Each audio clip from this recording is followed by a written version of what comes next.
Welcome back, class of 2024. I need you to stop, collaborate, and listen. Vallette and Kaiser is back with a brand new edition. And what that edition is, from pool days to school days. So, congratulations on making your final year here at Andrew High School. I can promise you this, it's going to be fun, but also I'm going to promise you that it may be a little bit taxing in terms of the amount of things you need to do to get yourself transitioned out. So, we want to make this stuff as organized and seamless as possible for you. So, this video for you is just to introduce you to in terms of the concepts and things that we're going to be doing over the next week when we jump into your advisories, and then also over the next coming months to come, okay? So first things first, we want to recap of where we should be at right now, moving from junior year into now. Last March, we came into your Math 3 classrooms, and we had two things set up for you. We set up your profile and resume, which you can see in this top corner up here. And what that looks like is it talks about everything you've done over the course of the last 4 years here, about academics, your personal qualities, top 3 strengths, and then also some experiences that you have through either volunteering, through your activities in sports, as well as any job experience that you may have. We want to continuously update that profile and resume because you are going to be utilizing that information for your applications, for any contact with any admissions reps or representative to the trades or military or what have you. And also you're going to be utilizing that as your means of information for teachers to write letters of recommendations. So you really want this to be well written and a lot of information that they can be able to pull from and how they can highlight your attributes when it comes to that letter of recommendation. The next thing we did set up is everybody set up an account, regardless if you're going to college or not, which was a common application. Now, this common application, as it's self-titled, is a common application you use for all colleges, if not, or I should say most colleges. There's some that may still have individual applications, but a good portion of the colleges that you apply for will be done through that common app. So you should have that common app set up. Remember, get logged on now before we get in next week so we're not held up by time on trying to find out your password. So jump on your common app and remember how, if you haven't been on there since last March, please get on there and start getting yourself acclimated with that because we will start working with that as of next week. Last May, we did have our one-on-one visits with you all, and we talked about specifically about what your career interests were and the education and training and the steps that it took to get you there. So we should have that information and be well-versed for it. Certainly, there is a handful of you that are still, and even more than a handful, that are still looking at what that looks like on a life after high school. So what we want to do is to make sure that we are generating that plan, even if it is to go to a community college to get our recs done, to go into the workforce, that is an entry position into our desired career field, what have you. We should start generating that plan now, and we can help guide you in that process of what is required for the next steps. We did have our junior post-secondary last May, and we will have another post-secondary night for you seniors coming up in a couple weeks, and Ms. Kaiser will highlight that in a little bit. But we did go over some key information and things that you should be looking out for, what you should be doing this past summer, which leads to this next thing. We had a big summer to-do list on things that you should be looking at, and if you didn't get it all accomplished, that's okay. Now is a good time to start checking off this list, such as college visits. You should be creating that favorite list on in School Links, which we'll talk about briefly in a little bit, and you should be visiting those schools when possible. We do have college rep visits that we're coming to Andrew that you can visit with, and we highly encourage you to sign up for those as well to make sure your applications are completed and everything is done correctly. You can meet with those admissions reps because they will be here during that time. Ms. Kaiser will talk a little bit more about that later. We should be working on our School Links, as I highlighted earlier, about building your profile and resume. And if you're looking to retake the SAT, please sign up sooner than later because opportunities are running out. The other thing you want to start doing is, similarly to reaching out with those college admissions reps as they come here or going to visit those colleges, you should be meeting with those apprenticeship programs if you're looking to go into the trades. You should be contacting the military recruiters if you're looking to do that, right? If you're looking to go into the workforce and you currently have a job and you want to continue that position, maybe working with your boss and seeing what opportunities arise for working up for a next level position. So these are opportunities that you can share with us and talk to us about all through the next couple weeks into this year, and we'll make sure that you're on the right path. All right, again, welcome back, class of 2024. This is Miss Kaiser. I am so excited to start this application season with you. Before we jump into applications, however, we do have 4 important tasks that must be completed. Creating the FAFSA ID, setting up your Common application, creating a final list of schools that you're applying to in School Links, and of course, working on that one thing we're so excited about, which is that personal statement and updating our resumes. So let's jump right into it. We'll go straight to creating a FAFSA ID. So, what will you need for the FAFSA ID? Before we go there, I will like to inform you that everybody contributing to your financial aid application will have to create a FAFSA ID. In the past, it was only yourself and one parent, but now anyone contributing to your FAFSA will need to create a FAFSA ID. So, this is definitely something that you can go ahead and work on now. In order to access the FAFSA application, this must be complete. So, what will you need? You will need a valid email address. Please do not use your school email, use your personal email address. You will also need a valid phone number. You will need your full government name and your social security number in order to set up an application. All contributors again must create a FAFSA ID. It does take 1 to 3 business days for that to be verified. Once your FAFSA application opens up, then you'll be ready to go this year. So we want to make sure this important step is taken care of. Also, keep in mind that you will have to have security questions ready and just take a picture just in case you forget that FAFSA ID. You'll be able to quickly reference that so you're able to recover that information.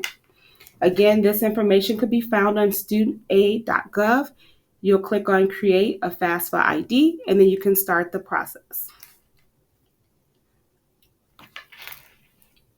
I know students are very excited about starting their application. There are 2 ways that you can apply for school. One is through Common App, which is one that we highly encourage. You're able to start one application and you're able to use that with several applications. So you'll complete one application and you can use it to several colleges and universities if they are a partner with Common App. Right now, Common App is partnered with over 1,000 colleges and universities. So this is definitely a great tool for those who want to minimize the time required to complete these applications. You can directly link your Common App to School Links. There are just a few steps that we'll have to take to make sure that is done, which is filling out a FERPA, which is allowing us to share your information with the third party, which is your college or institution of choice that would like to receive your letters of recommendation and or any transcripts or supporting documents from your counselor. Again, you can go into School Links, and we'll go into this more when we go into your guidance visits, but we just want to give you a heads up. You'll go into School Links, click on college applications, and then that information will be there for you to link both of the applications. You can access Common App by visiting commonapp.org and go ahead, create an account. Most of you have done this last spring when we had our guidance visits, but if you have not done so, go ahead and go into Common App and set up your application. All right, we are now going to talk about your final list. Now, your final list is the list of schools that you're intending to apply to. Last spring, we had you guys create a list of favorited schools that you were interested in researching or finding more information about when it came to your school programs, when it came to the activities, all those things, whatever it may be, is that you had created a favorited list of schools that you wanted to do some research over the summer. Well, we're now at the point where we're going to start applying to these universities and these colleges. So as you can see up here, we see the college applications tab. That's just right of the final list. Okay, and that's because every school on here, once added, will be added to your college application manager. Now, next week, when we come into your advisories, we will assist with the college application manager in getting those set up. Why it is so important for you to have this final list be accurate to where you are looking to apply to is that once we set up your application manager, we're actually going to connect your common application to School Links. And all of the schools listed here within your final list will be uploaded to Common App with its intended applications, okay? How you can go about doing that is under your favorite list on the right-hand side here, where under my screen it says no favorite colleges. or explored colleges is because all of my colleges that I did favorite, I had brought over to these 3 different columns. Now, there is going to be a question that's going to prompt whether it's a reach school, target school, or likely school. It will guide you in that process, but make sure that you're also making that decision based on your intentions of going to that school. So my number one intention is to go to Illinois Wesleyan as at least a target school, and a fallback or likely opportunity is going to University of Illinois. But there are a couple schools that I would like to apply to as a reach school for potential merit-based scholarships or opportunities based of challenging academic programs. So I looked at University of Illinois, Loyola, and University of Chicago. So make sure you are appropriately placing those and creating a balanced final list. The next thing we want to do is make sure that we're on our school links, updating our school profile, because the school profile is what's going to be utilized when teachers start writing letters of recommendations for you. And we'll walk you through those steps later on at a different time. But when you look at those college applications, each one is going to potentially ask you for a letter of recommendation. And this is the information where teachers are going to go based off of. So we want to ensure that anything you did this summer, any volunteer hours, any jobs, any experience that you want to highlight within your letters of recommendation, you should be updating this personal profile and resume. The next thing is that we want to head on is our personal statement. This is one thing that even though it may be a volunteered essay or something that you don't have to complete, it's not required, I definitely encourage you to complete these essays. Why? Because it gives you a well-rounded application and it gives better insight to who you are as a person, not just the demographics of what you've done and what you've taken in high school. So make sure that you're taking advantage of every essay possible. And here's a little couple tips in terms of how you should be writing those essays. All along the way throughout the semester, I would encourage you to utilize the center to review your personal essay. And not only that, stop by the College and Career Center when we do have enrichments when it comes to college essay writing. All right, it's Ms. Kaiser again, and I just wanted to share with you some of our upcoming events for 2023-2024 school year. This fall, we are jam-packed with a lot of opportunities for you to continue exploring your post-secondary planning. We're going to start with August 29th. We have our post-secondary parent night meeting. It'll be at 6 p.m. in the PAC. Please make sure you are in the building so that you can get all of your questions answered, and your parents can also get questions answered regarding what's the next steps for you as you complete your senior year. September 7th, we'll start our college rep visits in the College and Career Center.